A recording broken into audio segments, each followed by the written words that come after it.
another episode of Where's Wendy? On my search for the different and unusual. This episode I thought it would be helpful to introduce myself and Chris, my travel buddy and son. We are here at Antelope Park in Utah. Stay tuned for a peek at some of our adventures off the beaten path.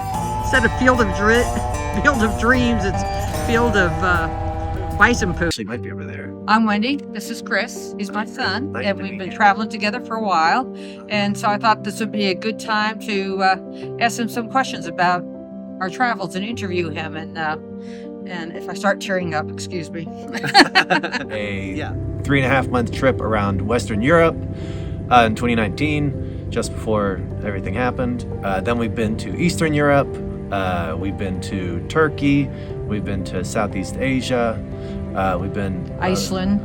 We've been Alaska. a lot of places. We've been to more countries than my age, which is How pretty old cool. are you? Yeah. Okay. Yeah, 32.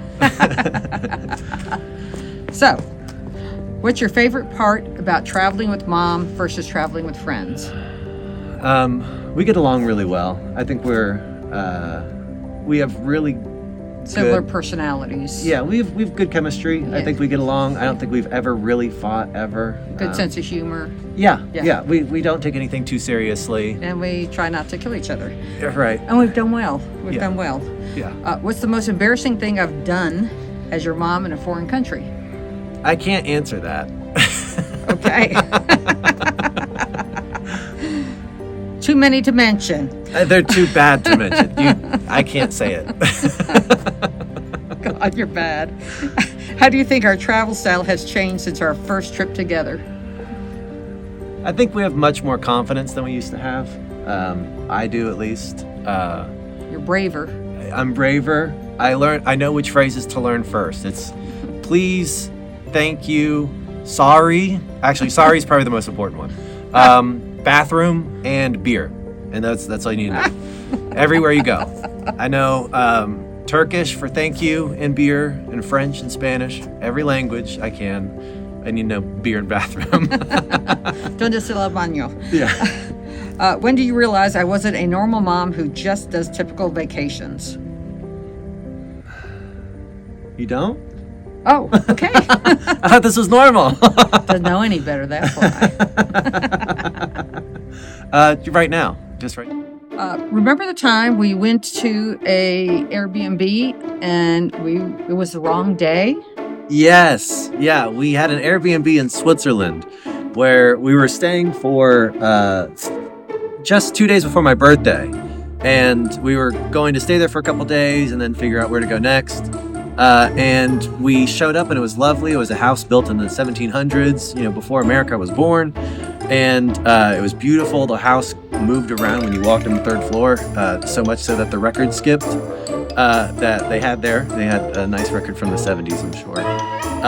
But we fell asleep after starting a fire in the fireplace. Nothing bad happened, but we woke up at 7 a.m. where my mom was already awake and taking a bath. And the people who prepare the Airbnb that we were in came to prepare the Airbnb. And they were equally as surprised to see her as she was to see them because Yeah, very embarrassing moment. we were there a day early. So they gave us all the information a little too early, and we were able to get into the door with the code or whatever. So we didn't know. And then we decided to go to Zermatt shortly after, and we left a day early. And so the Airbnb host just told us, you got there a day early, you left a day early, we're square. You don't owe me any money. Lucky us. Yeah, that was, I think that was an embarrassing for me, but maybe more embarrassing for you because you're in the bathtub. What's your go-to story when people ask you about our adventures? That's a great question. Wow. I think my answer to that question is probably Turkey. I really had such a fun time in Cappadocia. I just think of us going on the air balloons. I got a really cool drone video that I hope she'll put on the screen right now. It was just so beautiful. And underground cities and usual rock formations. Really, it's very surprising.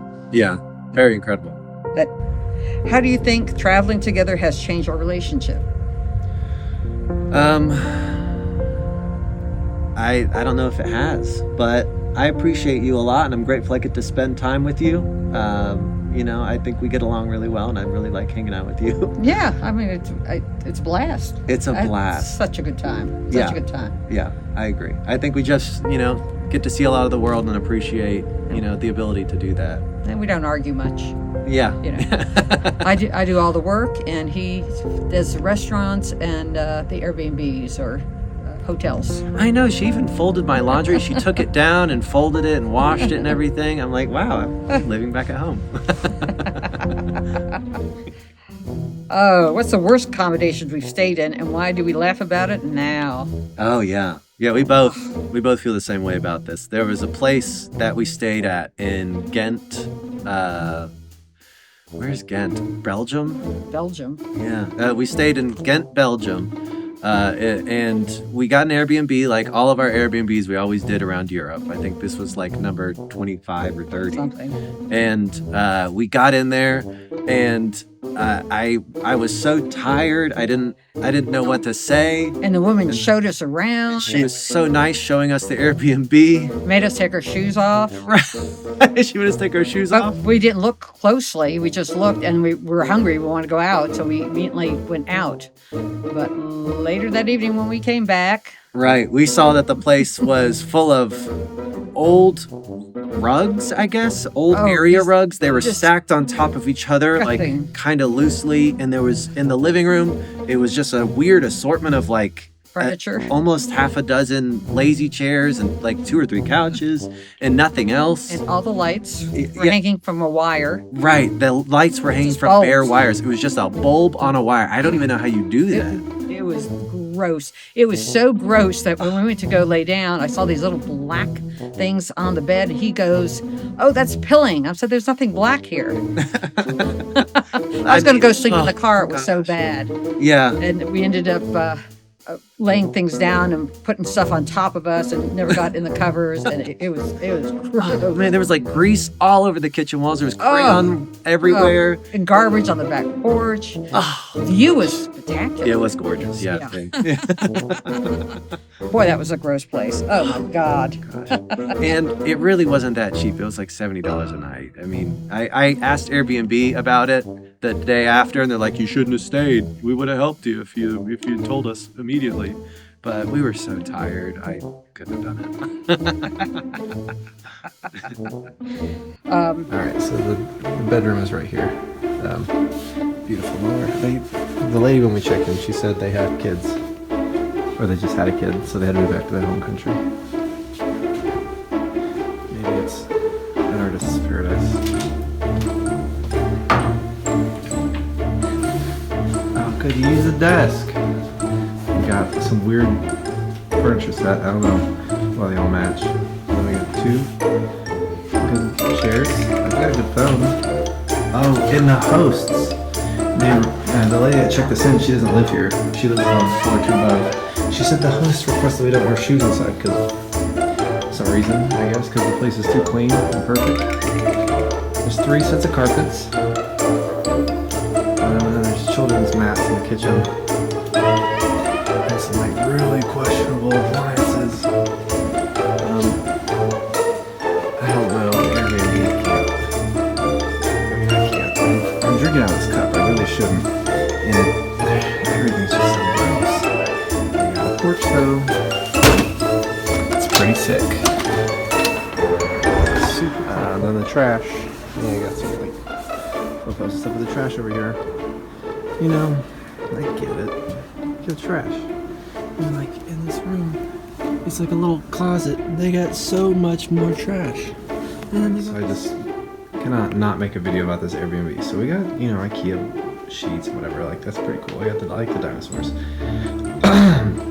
Then we just go a little bit up we go. Children's writing on the wall. That's good. The real dirty walls. Children's writing everywhere.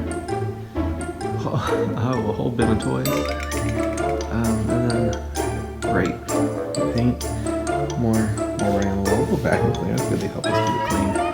And then just this weird light bulb on a string, giving some exposed wiring. That sounds like a job I do. Oh, this is art. I would do this at home, okay? No one can do this. Onward and onward, because inquiring minds want to know which local friend we made left the biggest impression on you. I think in Montestrudo, Italy, which is a little town in the northwest of Italy, north of Turin, a little bit west of, I think it's Milan, the fashion capital.